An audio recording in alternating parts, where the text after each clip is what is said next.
Assalamu alaikum iedereen. Welkom bij onze eerste aflevering van Sheikh en Shako. Vandaag zijn we hier met de dames van Sheikh Shako, de jongens van Shant Hidik en wij van Somali Millennials. We gaan het vandaag hebben over de Somalische cultuur. We hebben 2 leuke stellingen. En ik wil graag jullie meningen daarover horen. Wat vinden jullie van de Somalische cultuur hier in Nederland? Hoe vinden jullie dat onze generatie daarmee omgaat? Wie wil als eerst? Nou, ja, laat ik maar de ijsbreker zijn.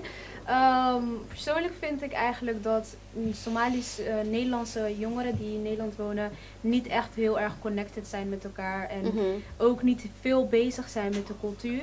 Waardoor je dan uiteindelijk uit de cultuur valt. Oké. Ja, verder, heb jij nog iets daarop aan te vullen? Ja, ik vind wel dat wij heel supportive kunnen zijn als we met elkaar zijn. Want je ziet wel bij events dat wij heel erg met elkaar bezig zijn. Maar dat is jammer dat het weer eigenlijk uitvalt als we dan niet meer met elkaar zijn. Dus ik zet me daar wel bij aan. Ik snap ook wat je daar heel erg mee bedoelt. Want als je bijvoorbeeld kijkt naar onze generatie en naar die van onze ouders. Zodra mijn moeder bijvoorbeeld iets nodig heeft, zij kan zo 3 vrouwen vinden. Precies. Gelijk bellen. Assalamu alaikum, ja, dit heb ik nodig. Oké. Terugkoppeling over het dat Somaliërs veel praten. Hoe kijken jullie daarnaar van hoe onze generatie eigenlijk kijkt naar familie-eer? Want als we kijken naar een paar generaties terug, was familie-eer heel belangrijk.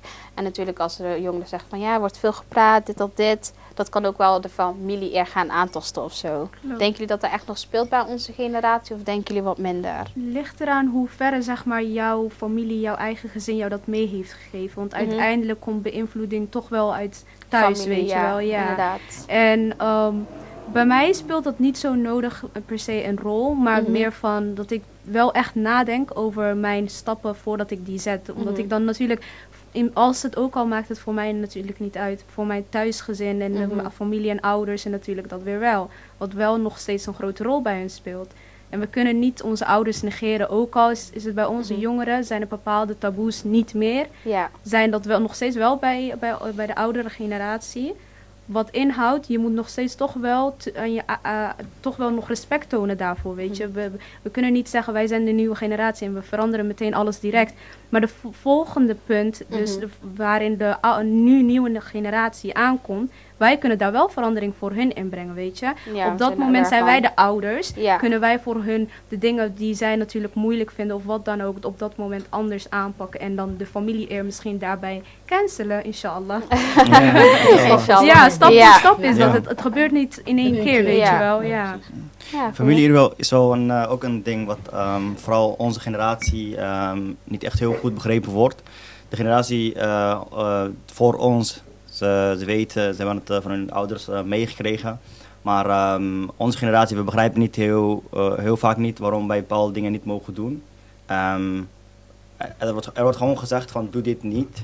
En met achterliggende gedachte dat de eer van de familie aantast, zeg maar. Maar meestal wordt niet direct gezegd. Je wordt gewoon tegen jou gezegd van oké, doe dat niet. Ga bijvoorbeeld, als ik mijn haar wil gaan verven bijvoorbeeld. Dan wordt gezegd van oké, andere Somaliërs zien mij dan als een verwaarloosde jongen die de weg kwijt is. Dus heeft te maken met zijn familie, hij heeft geen goede familie. Dus er wordt mij gewoon gezegd van dat is raar, doe dat niet. Dat ik doe.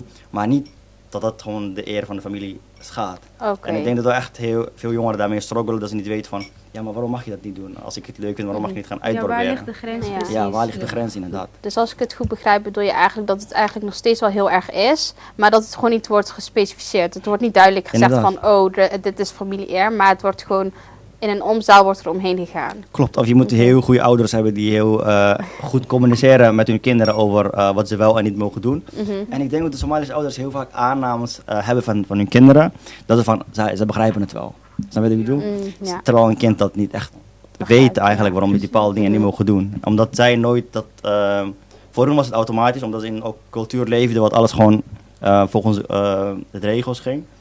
Nemen ze ook aan dat wij dat ook gewoon automatisch weten. En dat de jongeren ook denken van oké, ik mag dat niet doen, want dat past het eer van de familie. Maar als ik het wel goed begrijp, zouden jullie wel er echt naar luisteren een beetje, zeg maar de regels. Jullie hebben wel echt familie in gedachten van met de stappen die je onderneemt. Er zijn bepaalde dingen waar je naar kunt luisteren. Niet precies allemaal. Kijk, bijvoorbeeld ikzelf, heel raar gezegd, maar ik moest heel veel dingen zelf achterkomen. Het heeft niks te maken met mijn familie, maar gewoon omdat ik zelf al wou van oké, nu ga ik, het is mijn leven en het is niet precies bedoeld met ik ga alles doen wat ik wil. Ja. Alles wat te maken heeft met dien, is gewoon, moet je gewoon kunnen volgen, dat is iets standaard. En niet iedereen is perfect, laat me zo zeggen. Ja. Alleen, als je meevolgt met een Somalische familie, dan is het wel iets wat jij nu nog mee kan bepalen, want die tijd is niet hetzelfde. Die tijd blijft lopen. Families hebben gewoon hun leven geleefd en hebben heel veel andere dingen meegemaakt. Maar wij leven in een heel andere tijd en ik denk dat wij echt zelf achter moeten komen dan dat je toch steeds de familie echt moet volgen. Oké. Dus familie is wel een belangrijk punt. Toch wel een beetje eigenlijk. Het is wel iets wat je mee zou geven uiteindelijk aan bijvoorbeeld je kinderen. Van oké, denk wel aan een familie bij de regels die je maakt. Nou, op zich niet per se. Nee, dat niet? Oké. Het houdt meer in dat ik nu wel gewoon nog respect voor mijn ouders heb. Dat ik hun meningen en alles daarbij nog wel waardeer. Maar het houdt niet in dat ik daar zozeer zeg maar, mijn kinderen ook aan zou doorgeven. Okay. Want het moet uiteindelijk toch wel, wij moeten die generational curse wel toch wel verbreken. Oké, ik heb een vraag. Je zegt dat je dan niet aan je kinderen wilt gaan meegeven. Ja. Meegeven als je bepaalde dingen doet, moet je het voor jezelf doen. Je moet niet doen omdat een ander daar mening over kan vormen. Als jij bijvoorbeeld ervoor kiest om je haren te verven, moet jij zelf, dat valt nog mee.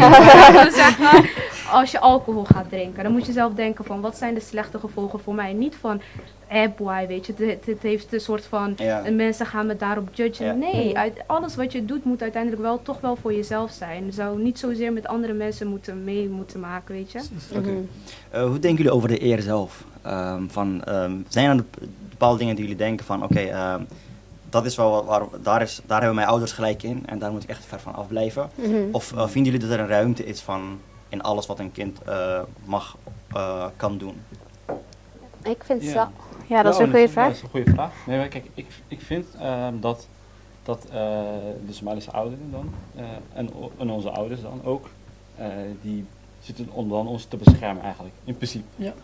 Ze proberen ons te beschermen, want ze hebben dan, je hebt dan de term jouw zoek, zeg maar. Ze willen wij daar niet bij horen, zeg maar. Ja. En het is dat dan met familie-eer en eer, ze proberen dan eigenlijk gewoon ons een soort van ideaalbeeld pushen te geven. Dus bijvoorbeeld goede richting zetten. Ja. Gewoon bijvoorbeeld ideale zoon, ideale ding. De school moet goed zijn, wij moeten goed zijn. En ze hebben gewoon echt high standards. En ik denk dat ook wij jongeren daar ook gewoon soms ook mee lijden. Dus bijvoorbeeld faalangst kan daaruit komen. Ja, inderdaad. Bijvoorbeeld echt die high standards. Iedereen wil dokter zijn, want dat is de familie-honor. En het zou nog erger zijn. Dus bijvoorbeeld als je uit een familie komt die bijvoorbeeld alleen dokter waren geweest. En jij wilt, ik weet niet, dansleraar worden. Bijvoorbeeld totaal iets anders. Ja, precies. Dan gaat het wrijven natuurlijk, weet je. En het is dan gewoon, mijn honor. Maar ja, kijk, dan moet het wel, het kind moet dan wel gewoon centraal staan eigenlijk. Dat vind ik wel belangrijk. Dus dat een beetje wel wordt vergeten. En dat ook echt misschien kan botsen. En misschien, dat daar gewoon relaties om kapot kunnen gaan. Zeker. Yes. Dus dat wat vindt jullie de rest van? Zijn er bijvoorbeeld... hij wil bijvoorbeeld een dansleraar worden en zijn familie zijn dokters, weet je wel, toch? Ja, precies. Nee, dat vond ik echt mooi gezegd. Alleen, moet die jongen dan gewoon stoppen met zijn doen en dan doen wat zijn ouders gedaan hebben? Of bedoel je dat hij toch zijn eigen ding moet doen en verder moet gaan? Ja, ik denk toch dat hij, kijk, het depends. Ik vind dat die dansleraar dan gewoon voor zijn eigen ding moet gaan. Want het kan zo zijn dat niet iedere dansleraar is bijvoorbeeld echt gewoon bottom of the bottom, zeg maar. Er zijn mensen die zijn echt van, je haalt meer iets uit waar je gelukkig van wordt en gemotiveerd erover bent. En niet zozeer zeg maar wat je per se moet doen omdat het zo hoort. Maar ik denk dat de ouders heel vaak denken dat zij weten wat het geluk voor hun kinderen inhoudt. Precies. En dat ze niet dat kind zelf laten ontdekken wat hem gelukkig maakt. Maar in hoeverre kunnen wij onszelf ontdekken en kunnen wij toch wel onze ouders waarderen? Want soms is dat ook wel een punt. Want bijvoorbeeld, je wilt toch wel naar wat je ouders te zeggen hebben, de pad die zij voor jou proberen te maken, wat uiteindelijk de ideale beeld is, creëren. Maar uiteindelijk moet jij toch ook wel jezelf ontdekken. Hebben jullie daar ook geen moeite mee? Of? Ik denk dat het wel lastig is. 1000%. Ja, kijk, ik denk... Dan ben je wel egoïst, of ja, laat me zo zeggen, gewoon koppig. Je eigen ding, zo ben ik dat. Ik ben daar eerlijk in. Ja. Maar dat is ook denk ik doe altijd mijn eigen ding, weet je wel toch. En het enige waar ik altijd rekening mee hou is gewoon de dien. Zodra het gewoon echt niet haram is, dan doe ik dat. Ook al mijn ouders zeggen van oké, Ali, dat kan niet. Dan bespreek ik wel met hun mee, maar het is iets wat ik wil, weet je wel. En als ik me daar goed bij voel, dan zeg ik gewoon luister, ik ga het proberen. Als het niet lukt, dan ga ik weer iets anders proberen. Weet je wel. Je heeft altijd beter doen dan dat je... Dus later spijt van krijgen. Ja, nooit is altijd mis. Precies. Dus, snap je? Dus toch ga je schieten en dan, als je het mis is, dan is het mis. Dan ga ik weer iets anders proberen. Maar ja, misschien lukt het wel. Zo is het. Maar mijn ouders, we doen het wel goed. Als ik onderbreken, sorry, maar wat jij net hebt gezegd, het spreken. Ik vind ook dat je met je ouders moet praten over zulke dingen. Want hun liefde is toch wel hoger dan wat ze voor jou dan pushen, snap je? Dus het praten erover gaat zeker helpen als je in zo'n situatie zit. En precies wat jij net zei, met familie, hoe zit dat nou echt? Ga je nou echt toch mee bespreken? En dat is wel fijn, echt als je met iemand hebt waar je kan altijd mee bespreken. En als je ouders goed begrijpt, dan is het gewoon nog beter.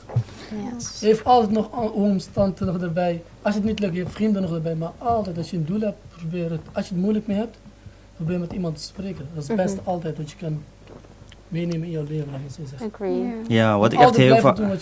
waar je zin in hebt. Ja, wat ik heel vaak mis bij Somalische ouders is communicatie met hun kinderen over bepaalde onderwerpen. Kijk, mijn ouders zijn niet hier in Nederland, dus voor mij is het niet relevant, zeg maar, dat ik kan praten over mijn ouders. Respect is ook heel groot. Maar ik zit ook heel vaak in familiegemeenschappen. Ik heb ook nog familie hier. Maar wat ik zie bij Somalië, en ik begeleid ook heel vaak jongeren op basisscholen, meegaan bij rapportuitreikingen en et cetera. Ja. En wat ik heel vaak zie is dat Somalische ouderen echt niet heel erg goed communiceren met hun kinderen. Ze voeden echt heel goed in. Ze voeden hun kinderen, ze leren de dien, zeggen wat goed is, wat slecht is. Maar als het gaat om taboe onderwerpen, als het gaat om educatie, als het gaat om kind die een afwijkend gedrag heeft, als het gaat om zijn toekomst, er wordt niet mee gecommuniceerd met het kind. Ja. En ja, ik weet niet of jullie dat ook hebben gemerkt, maar dat is ik denk als ouders soort van opgeleid zouden kunnen worden hoe zij met hun kinderen kunnen communiceren. Ik denk dat wij een betere generatie zouden gaan krijgen dan nu. Ja, sorry. Ga je maar. Oké, is goed. Ja, zeg maar hoe het bij mij, als ik naar mijn eigen situatie zou kijken, dan zou ik mezelf niet helemaal bij kunnen sluiten. Maar ik hoor het wel heel vaak. Dus dat ze, weet je wel moeite is met communiceren. Maar ik denk ook echt dat ze doen het met de resources die ze hebben. Want als ik bijvoorbeeld kijk naar heel veel van de ouders van ons, die zijn wel vaak eerste generatie hier. Precies, dus dan is het ook heel moeilijk om die aanpassingen te vinden.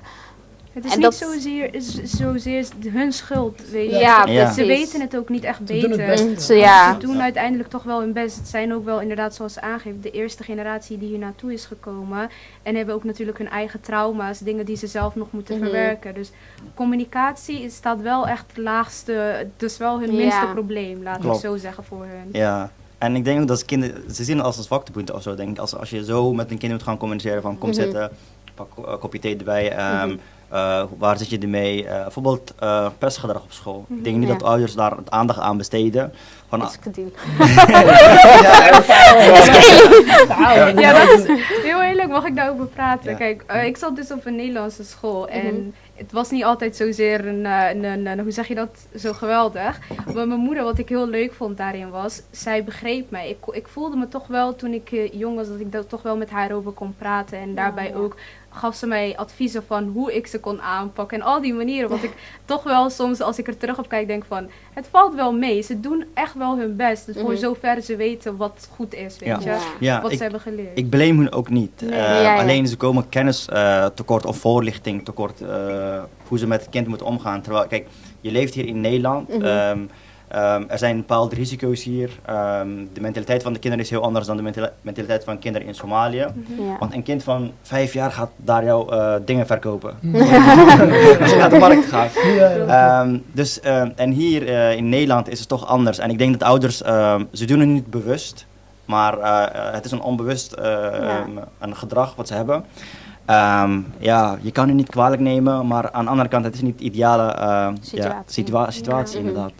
We kunnen ze ook niet echt verbeteren. Uiteindelijk zijn wij de mensen die wat kunnen veranderen Ja. in de toekomst. Maar voor hun, voor nu is dat toch wel prima Heel zoals lastig, het is. Heel ja. lastig, weet je. Klopt. Ja. Inderdaad. Maar komt dat dan omdat die jongeren hier veel vrijheid hebben? Misschien dat ze te veel verwend zijn? Hoe bedoel je? Dat bijvoorbeeld die jongeren niet... want hij zei net, ze moeten communiceren met die kinderen. Alleen, je hebt wel van die kinderen die niet goed luisteren, weet je wel, toch? Ja. Die op hun eigen weg zijn. En dan ouders hebben daar nog moeilijk mee. En dan kunnen ze niet gelijk. Maar hoe komt dat, denken jullie? Komt dat omdat die jongens nou te veel verwend zijn, die jongeren? Of komt het omdat ze niet... Ja? Als ik bijvoorbeeld kijk naar bepaalde familiesituaties, dan zou ik niet denken dat het vanuit de familie komt, maar echt de omgeving met wie je jezelf inzet. Want als ik dan kijk, dan heb je allemaal bijvoorbeeld gewoon, mashallah, broertjes, zusters doen het allemaal goed. En er is soms eentje die je dan net de andere kant is opgegaan. En dan denk ik, ja, dan kun je moeilijk zeggen dat het bij de familie ligt. Want waarom gaat het bij de rest wel goed? En is het dan bij eentje bij wie het fout is gaan? Dus ik denk echt dat het dan vaak in dat soort situaties je omgeving is. Want je vrienden die je om je heen hebt, daar word je ook gewoon uiteindelijk. Wat ook zeg maar afspeelt is, ik weet niet of jullie dat ook hebben. De reden waarom ik denk dat de een van hen altijd zeg maar de andere kant op gaat, is omdat diegene misschien niet de aandacht heeft gekregen die of hij of zij zich verdient. Vooral de oudste in Somalische families krijgt al de verantwoordelijkheid, is gewoon, vooral de oudste dochter, die is gewoon de tweede hoyo, weet je. Ik weet Vanaf een jonge leeftijd is al verwacht om dingen te doen voor haar zusjes en broertjes. En dan vind ik het niet zo raar dat zij bijvoorbeeld andere kant op gaat, omdat zij niet die... Dat wanneer ze op een oude leeftijd of zo is, wanneer ze een beetje die vrijheid voelt, wanneer de andere ouders zijn geworden. Dat ze dat doen, hè? Vind ik. Ja, maar soms is het... Als je niet toch naar je ouders wilt luisteren, doe dan iets goeds. Doe dan iets goeds, weet je wel. Dus, kijk, niet altijd je ouders kunnen helpen. Het is echt moeilijk. Kijk, ouders willen proberen om best om alles te doen voor jou. Misschien gaan ze je vraagt een iPhone 12. Je bent net 12 jaar, je krijgt het. Maar dat is eigenlijk aan de andere, dan hoor je van de andere mensen roddelen zeggen van, oh kijk, die kinderen krijgen een iPhone 12. Daarom zijn ze ook niet goed bezig, weet je wel, toch? En dan zie je die kind weer, die moeder hoort dat, en dan komt ze, pakt ze de telefoon af, zie je die kind weer veranderd. Hij is helemaal veranderd, omdat die moeder de telefoon heeft afgepakt. En dan krijg je weer dat hij een slechte pad opgaat. Ja. En dat vind ik heel jammer. Ja, wat jij zegt klopt ook, want de kinderen worden verwaarloosd of ze worden gewoon heel erg, wat kan ik zeggen, geen aandacht gegeven. Wanneer ze verwaarloosd worden is wanneer ze iPhone 12 krijgen op een leeftijd van 10 jaar. Dan heeft het kind ook alles gekregen, hij heeft een hele internet voor zich. Hij heeft geen opvoeding nodig van de ouders, want hij zit al op sociale netwerk en hij zit al de hele dag. En anders is ook wanneer een kind helemaal niks krijgt van zijn ouders. Dus hij ziet bijvoorbeeld zijn vriendjes een iPhone 8 hebben, iPhone 7 hebben. Dus hij ziet die ouders soort van als mensen die hem alleen maar straffen, bijvoorbeeld. En dus waardoor hij ook niet minder luistert. En ik denk dat we missen soort van die ruimte tussenin. Niet te veel verwennen, maar ook niet te streng zijn. En geef hem een soort van een beetje ruimte. Nou, interessante views. Ja. Een beetje misschien terug gaan koppelen naar Somalische cultuur. Ik heb wel een stelling voor jullie daar eigenlijk over. Vinden jullie dat je pas kan zeggen dat je Somalisch bent wanneer je de cultuur en de taal kent? Nee, totaal niet. Nee? Vertel. Ik vind dat heel negatief, zeg maar. Je bent gewoon als een Somaliër geboren. Je blijft gewoon een Somaliër, je gaat dood als een Somaliër. Dus het is zeg maar alsof je geen kans meer hebt om eigenlijk de cultuur te leren. Want je kan altijd niet de cultuur maar de kans leren. heb je nog?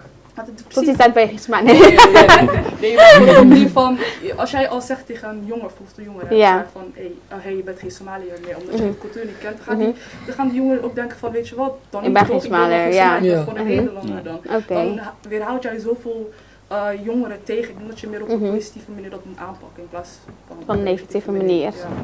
Ja, allemaal mee. Als je het hebt over een cultuur, wat is dan een cultuur precies? Wanneer kan je zeggen van oké, deze persoon kent de cultuur niet of deze persoon kent de cultuur niet? Stel je voor, ik laat het gewoon heel basic pakken. De persoon weet niet bijvoorbeeld wat een dera is of zo, weet ik veel. Vaak kan geen Somalisch praten. Ja, Somalisch praten. Maar dit is wel iets wat ik vaak hoor bijvoorbeeld bij net iets oudere mensen bij ons. Die zeggen, ja nee, jullie zijn geen Somalisch meer, jullie kunnen de cultuur niet eens, jullie kunnen taal niet spreken. Niks mee te maken. Het heeft totaal niks mee te maken, echt serieus. Ik zelf, voilà, dat is de eerste tijd dat ik zo goed Somalisch nog kan spreken. Maar daarvoor gesprek ging niet zo erg goed, zoals je nu weet je wel. Maar dan kun je later altijd leren inderdaad, hoe jij dat zei. Oké. Dus iets wat je toch laat Dat kan adkaderen. je Ja. niet faken. Ja, dat komt wel, Ouders ja. hebben hard voor gewerkt, dus Zou ik streden? Nee, ja, zeker. Weet je wat Oké. het is? Uiteindelijk merk je toch ook wel, want Somalische mensen, ik weet niet, hebben toch wel bepaalde gedrag, een manier van bewegen, alles eromheen. Ja.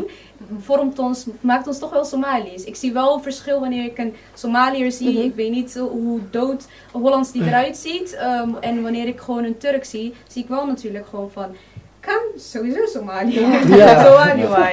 Weet je? Om een praktisch voorbeeld hiervan te geven, we kwamen net te laat omdat wij een file hadden. En ik zeg tegen hem van, ik kan echt niet, we komen te laat bij onze eerste uitnodiging. Hij zegt, als je niet te laat komt, ben je geen Somaliër. Ik ben geen Somalisch, ik niet te laat. Maar wat vinden jullie daarvan? Ben je dan wel nog Somaliër als je getrouwd bent met een Nederlandse vrouw? Dat is een goede Ja. vrouw. Ja. Nee, Dat je bedoelt niet. het, Maar dat kind. het kind. Oh, toch? Neem ik aan. Bedoel je Als het jij kind? een kind half Somalisch of dat- Nederlands? Laten we daarachter later voor komen. Oké, Nu, je bent een Somaliër, ja. je spreekt nog niet zo goed Somalisch. Die kent cultuur ook Nu niet. heeft een Nederlandse vriendin geleerd en je gaat met haar trouwen. Mhm. Ben je dan wel nog steeds Somalisch? Ja. Ja, natuurlijk.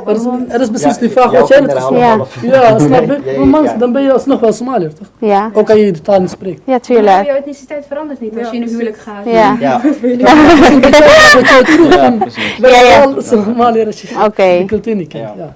Ja. dus waarom moeten wij bepalen voor iemand of die wel Somaliër of niet Somaliër is? Dus ik denk dat dat... We blijven uiteindelijk We Somaliër. blijven altijd Ja. Somalisch. Even om daarop terug te komen van, is nou een kind, want het wordt ook wel vaak Soms wordt gezegd. dat gezegd, ja. Van stel dat de vader niet Somalisch is, Dan maar de is moeder hij wel niet Somalisch. Is het kind dan wel Somalisch of zo?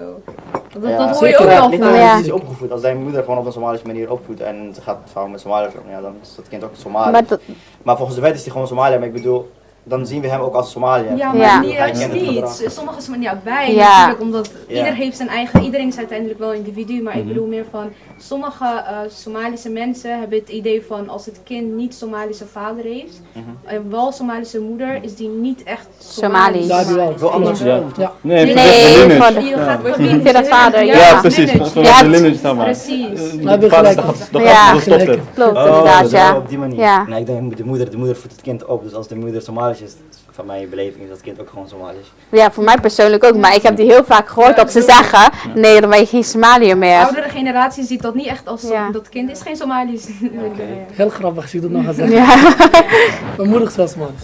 Mijn Ja. vader heeft wel een bloed van Jemeniet. oké, ja. Ben ik nou Somaliër of ben ik nou... Ik was Somaliër. Ik zit met jullie Somalisch te praten en ik zit hier als een Somaliër, toch? Ja. Dus zo Ja. is gewoon Suzanne. Zo. Ja, gekte. We blijven uiteindelijk allemaal Somaliërs. Allemaal Somaliërs. Ja, zeker. Wel echt. Hebben jullie Somalisch paspoort? Nee, maar je kan wel aanvragen. Hè? Als het goed is, kan je aanvragen. Maar hebben jullie Echt? wel? Is er iemand die Nee. Somalisch paspoort heeft? Nee, helaas Nee. niet. Niemand? Nee. helaas niet. Maar Jij, ik ja. hoop wel aan te vragen. Je kan Ik gewoon wil in heel Antwerpen, echt je aanvragen. kan bij de ambassade aanvragen Ja. in echt? België ergens. Ja. Oh ja? Ja. Oké, interesting. Nou, we hebben nu allemaal over Somalisch zijn, dit al dit. Maar welke kenmerken, wat maakt je nou echt een Somaliër dan? Heel veel. Ja, veel. Ik Correct. denk meer eten, nummer 1. Thuis, als Ja. jij eet. Kleding, als jij maar thuis hebt. Als je als man zijnde. Als je, wat nog meer, als jij berries met banaan eet, met mos eet. Oké. Dat maakt mij, dat is gewoon Somalisch iets. Leg dan graag ook hoe je beweegt. Nee, En maar, als je altijd te laat komt. nee, precies. Nee, maar ja, wat hij net zei, gewoon eten. Ja, gewoon baas die bries gewoon elke dag. Dan maak je Elke gewoon niet tussen mijn huis. Oké. Jullie? Ja, dat te laat komen ben ik vooral mee eens. Ja. Dat ik tegen sommige mensen Daar moet moet je zeggen, vanaf, daar moet je ik vanaf. kom om Dat 9 moet uur, wel terwijl ik van eigenlijk om Somalië 1 uur of zo die plek naartoe wil gaan. Echt een paar uur eerder zelfs, niet Ja. eens een uur of zo. Hoe zien jullie dat? Is het te laat komen? Kennen jullie dat? Of, Ja, ja. en waar komt dat vandaan als jullie te laat komen? Ja, Ik kan gewoon geen tijd, geen tijdsbesef. Tijd gaat snel deze dagen. Ja, nee, het is gewoon echt Het is letterlijk. echt zo kort. Ik weet Ja. niet. Maar is dat Ik dan ben echt niet alleen... om binnen een uur mezelf zeg maar zo ready, steady te zijn en meteen de deur uit. Maar hoe zit het? Komen jullie laat op school? Of is Nee. het gewoon... Nee. Dat is een ander verhaal. Ja. Nee, nee. Schoolwerk. Ja. School en werk, ander verhaal. Oké, werk? Komen jullie gewoon op tijd? Op tijd. Ja, 100%. Oké. Dus gewoon als jullie naar een Somalische bruiloft gaan of naar een Somalische familie gaan. Nee, maar ook als we met vrienden. Ja, kleine afspraken. Ja. Gewoon, dan kom ik wel. Omdat je weet heeft dat je dat niet... niet te maken met wat ik begin zei, van dat ook bij ons gewoon ergens... Ergens geprogrammeerd is. Want als het geen prioriteit is, bijvoorbeeld werk, school is natuurlijk prioriteit. Als het geen prioriteit is, is het zo toch wel, misschien is het menselijk. Ik denk niet per se dat het zozeer aan de Somalische mensen... Ik denk dat het weer buitenlanders is. Ja, buitenlanders gewoon in het algemeen. Nee, het is ook echt in het Westen gewoon, weet je wel, hier in het, bijvoorbeeld hier in Nederland, wordt het echt gewoon gepusht dat je gewoon op tijd moet zijn. Ja. Maar Nederland is ook gewoon maar één land en is ook maar één cultuur. In Nederland zijn ze echt super serieus. Maar in België of in Duitsland zijn ze nog serieuzer, weet je wel. Het heeft gewoon echt... Ik zag ook dat Italianen dat ook hebben, toch te laat komen. Ja, precies. Ja, ik heb ook De colonizers. Ja, want Nederlanders zijn staan bekend met op tijd komen en Italianen is meer dan, oké, ze komen een half uur later of zo. Ja. Maar dat krijgen we ook mee dan gewoon, omdat wij dan, hier dan op zijn gegroeid. Ik denk dat we dan heel erg proberen om die normen en waarden, weet je, op de werkvloer school aan te houden. Maar dat het bijvoorbeeld ook met die heel erg precies op tijd komen. Ik denk dat het ook met een beetje gastvrijheid te maken heeft. Want je bent gewoon welkom, ook al ben je te laat. Het is niet erg, niemand is een probleem. Heel de avond is gewoon nog vrij voor jou gemaakt. Ook al kom je zelfs te vroeg. Ja, soms is het dan misschien een beetje iffy. Kleine kans. Maar je bent gewoon welkom, het maakt niet uit. Het is niet van, oh nee, het is van 6 tot 8. 8 moet je echt de deur uit. Assalamu alaikum. Ik denk dat het dat ook wel een beetje is. Ik begrijp is ook dat onze ouders letten op tijd komen en wij niet. Bijvoorbeeld ouders. Kijk, als ouders afspraak hebben bij een ziekenhuis, dan gaan ze echt 1 uur, 2 uur van tevoren. Ja, inderdaad. Ik denk omdat ze dan echt willen aanpassen op de cultuur hier. Dat ze denken van nee, hier moet je wel op tijd te komen. Ik denk dat het meer ligt aan dat ze het gewoon niet vertrouwen. Ja. Het zit meer van, als ik te laat kom, krijg ik die afspraak niet of krijg ik niks voor elkaar, weet je. Ik moet gewoon stipt daar op tijd zijn. En er zijn ook consequenties aangekomen. Ja, dat klopt inderdaad. Dat is het. Ze zijn heel erg bang van boetes. Nee, maar het is wel echt zo. Inderdaad, met de consequenties. Bijvoorbeeld, we komen gewoon te laat voor Rosses, maar bijvoorbeeld als we naar de airport moeten gaan, dan komen we 3 uur. Van de volgende. Ja, snap je? Oké. Nou, eigenlijk een beetje helemaal terug te gaan koppelen aan iets wat op het begin is gezegd. Het zal dan ook de laatste vraag zijn. Wat vinden jullie eigenlijk dat er nog taboe is binnen onze generatie? Wat denken jullie van, dit is eigenlijk nog steeds niet bespreekbaar, dit is nog steeds niet mogelijk? Ja. Als ik mag gaan beginnen, taboe onderwerpen, er zijn heel veel taboe onderwerpen in ons. Bijvoorbeeld als het gaat om het huwelijk. Er is daar een taboe onderwerp van met wie je mag gaan trouwen en met wie je niet mag gaan trouwen. Een andere taboe onderwerp wat ook gaande is, zijn ook bijvoorbeeld als jij een Somaliër bent en je gedraagt je op een bepaalde andere manier bijvoorbeeld. Of ik wil bijvoorbeeld een ketting gaan dragen. Of ik wil tatoeage zetten. Je kan dat niet met je ouders bespreken. Het is Galatai, je bent gelijk. Maar als we bij huwelijk blijven, ik denk dat het heel erg moeilijk is voor Somalische ouders om met een andere nationaliteit thuis mee te komen. Of je jonger bent of geen jongen. Ik denk dat voor de mannen wel echt makkelijker is om met een zeg maar, niet-Somaliër thuis te komen dan voor vrouwen. Ja, ook omdat wat je net zei inderdaad. Ja, omdat de oude generatie toch wel eraan vasthoudt van het kind wat daaruit komt gaat toch wel geen Somaliër zijn of iets een half bloed. Maar ook wel, hoor ik heel vaak, het is eigenlijk echt, ook al zeg maar, het is, als ze bijvoorbeeld buiten de Somalische community gaan trouwen, dan geeft ze bij heel vaak het voorbeeld, hoor ik van ja, maar dadelijk als ze je kinderen meenemen, kunnen we hem niet meer terugvinden. Letterlijk. Waar gaat het kind heen?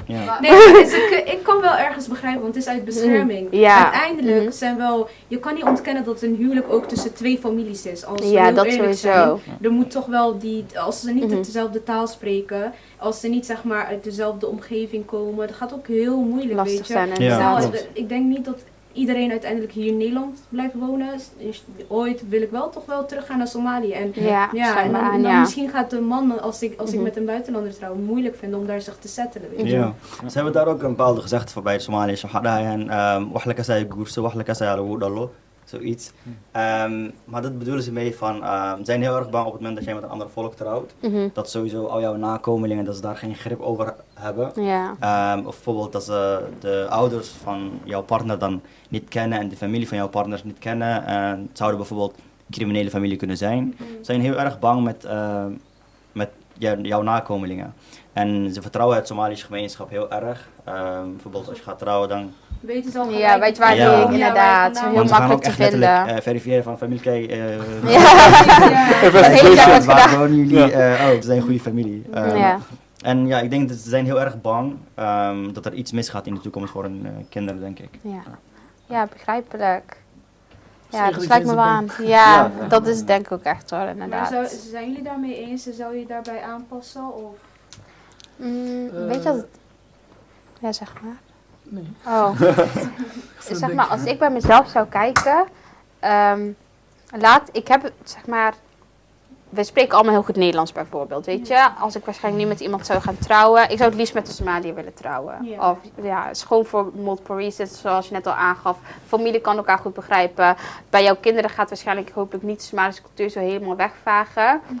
Maar uiteindelijk, het gaat uiteindelijk toch gemixt worden. Ik zou het niet tegenhouden, snap je wat ik bedoel? Stel je voor, ik merk oké, mijn kind vindt van deze dingen, zolang maar moslim is, ik zeg heel eerlijk, vindt die persoon leuk, wil daarmee trouwen, is goed. Want at the end of the day, wij kunnen nu goed Nederlands, we kunnen goed Engels. Het is een veel makkelijkere situatie voor ons om nog te communiceren met die andere mensen. Maar nu, onze ouders is Nederlands hier en daar. En dan is Somalisch natuurlijk wel gewoon het sterkste punt dan.